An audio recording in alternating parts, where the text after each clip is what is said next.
Hi there, this is Mrs. Ogden, and I'm here today talking about special right triangles. So there are two special right triangles that we work with in math.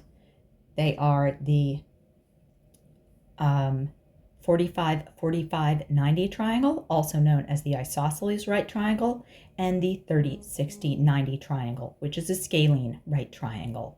So we're going to, in this set of notes, enable you to work with both the 45-45-90 triangle and the 30-60-90 triangle, finding missing sides if you are given one of the sides of the triangle. Generally, we need to be given two sides of a triangle, but we need to only have one if it is one of these special right triangles.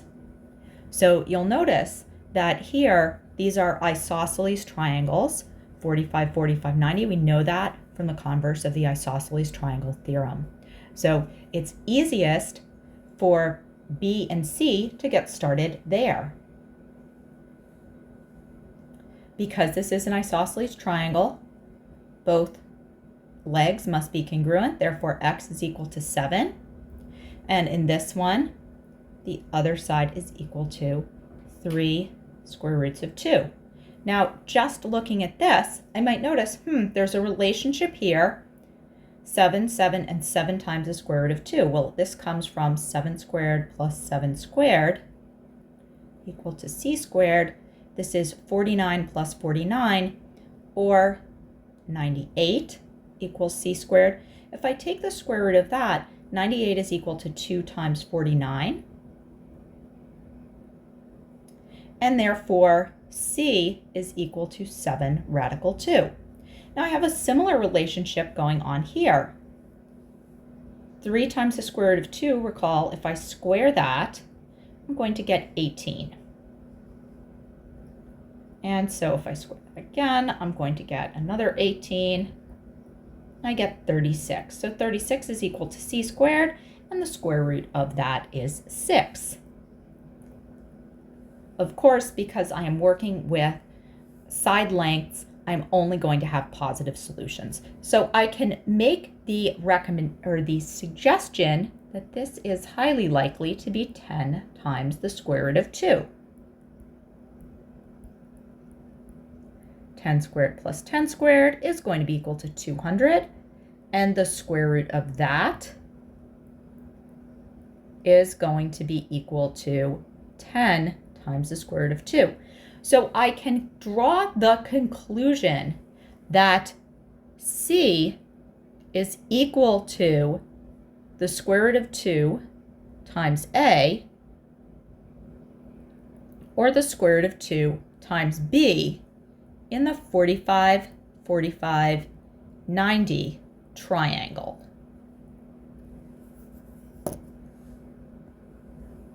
Now let's look at the 30-60-90 triangle. Our smaller angle here is going to be the 30-degree angle. The larger angle over here is 60, and then 90. These are all set up in the same way.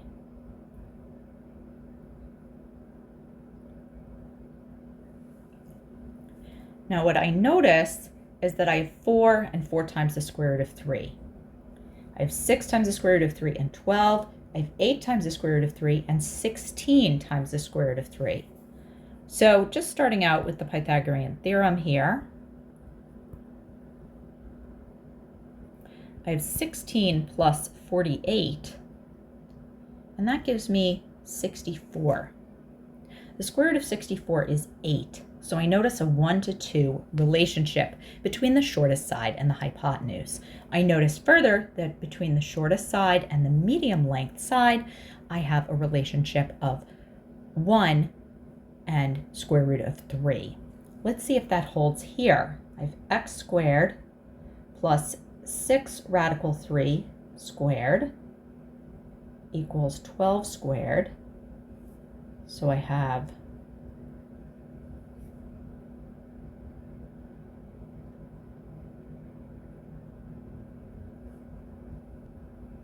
that's 108. So this is going to be 36.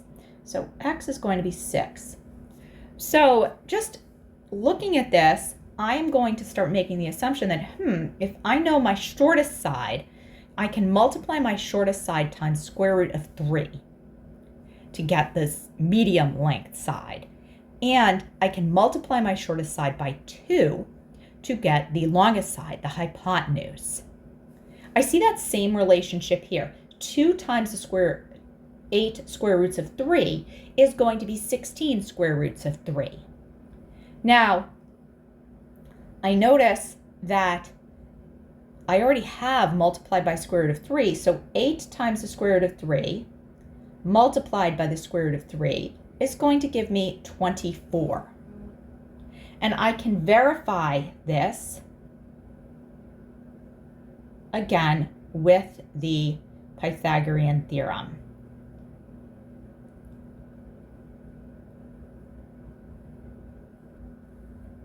So I have 192 plus 576 right here. And is that equal to 768?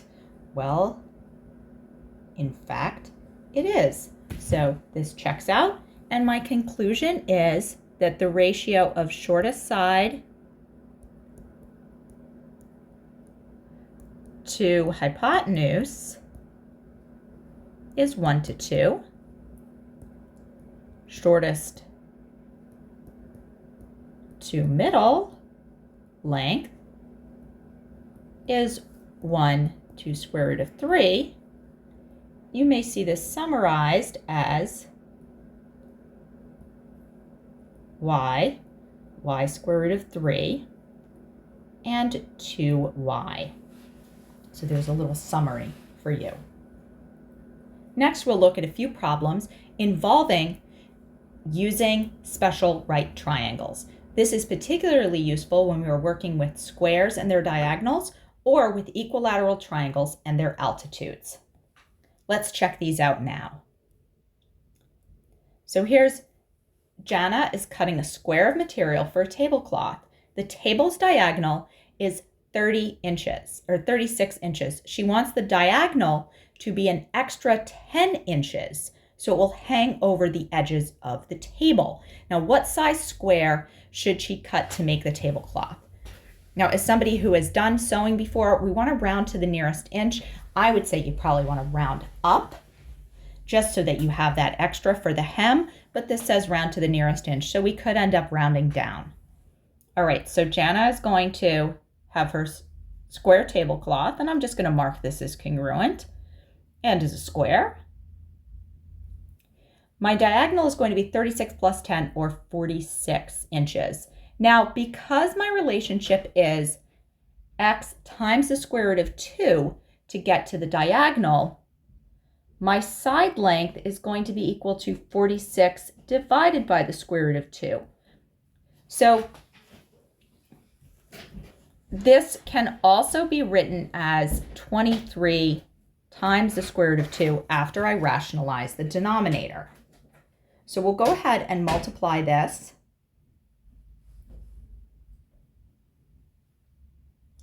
And I get approximately 32.5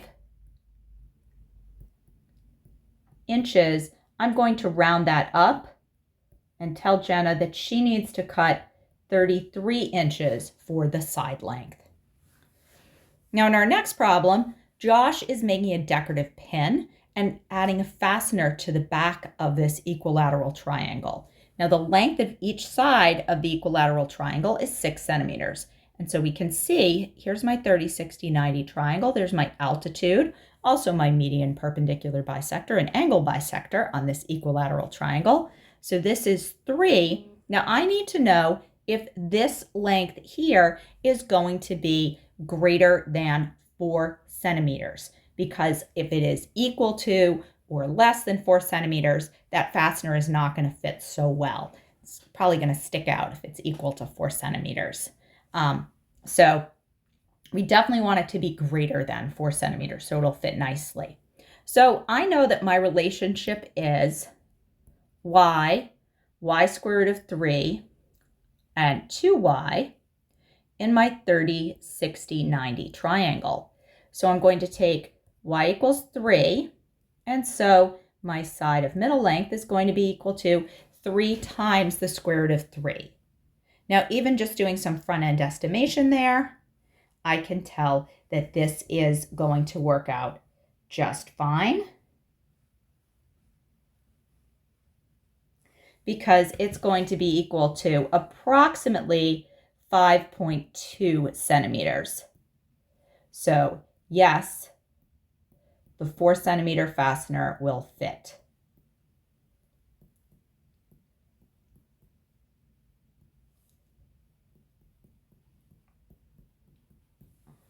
Okay. Up next, we also want to be able to find perimeter and area of figures. So let's take a look at those problems next. We have a square with diagonal length 20 centimeters and an equilateral triangle with a height of 24 inches. So I'm going to draw these first. I'm just sketching here, but I'll make sure that people know. Okay, and there's my height, 24 inches. So I do want to be able to find my base for this equilateral triangle. What I'm going to do is find the shortest side and then multiply that by 2 to get my base. Now with my square of diagonal 20 centimeters, I do just need to determine 20 centimeters divided by square root of 2. That's going to be equal to 10 square root of 2. So the perimeter is going to be 4 times 10 square root of 2, or 40 square root of 2 units. And the area is going to be 10 square root of 2 squared, or 200 square units. And my units are centimeters here, so that will be in centimeters. Now in number 6, I have a 24-inch equilateral triangle height. So to find my base is going to be equal to 2 times 24 divided by the square root of 3, or 2 times 8 radical 3 after I've simplified. So my base is going to be 16 radical 3. Now to find the perimeter, because this is an equilateral triangle, I'm just going to multiply that base by 3, and that's going to give me 48 radical 3 inches for my perimeter. For my area, I'm going to do 1/2 base times height, or 1/2 times 16 radical 3 times 24, and report my answer in, of course, square units. So that's going to be 8 radical 3, and that is 24 times 8, or 192 radical 3, and my units are square inches. So there's my area and perimeter for that equilateral triangle. Lastly, we may want to investigate possible coordinates in the coordinate plane, given some information about our triangle. So these are our last 2 problems. So we have isosceles right triangle JKL is in the first quadrant. Measure of JKL is 90 degrees.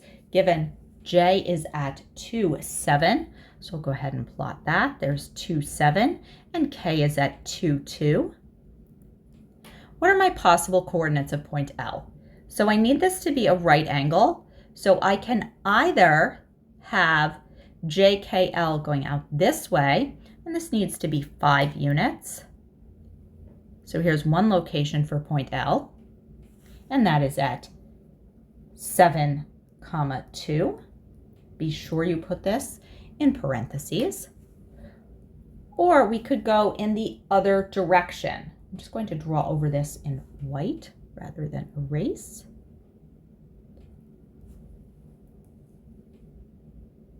And I'll do this in purple.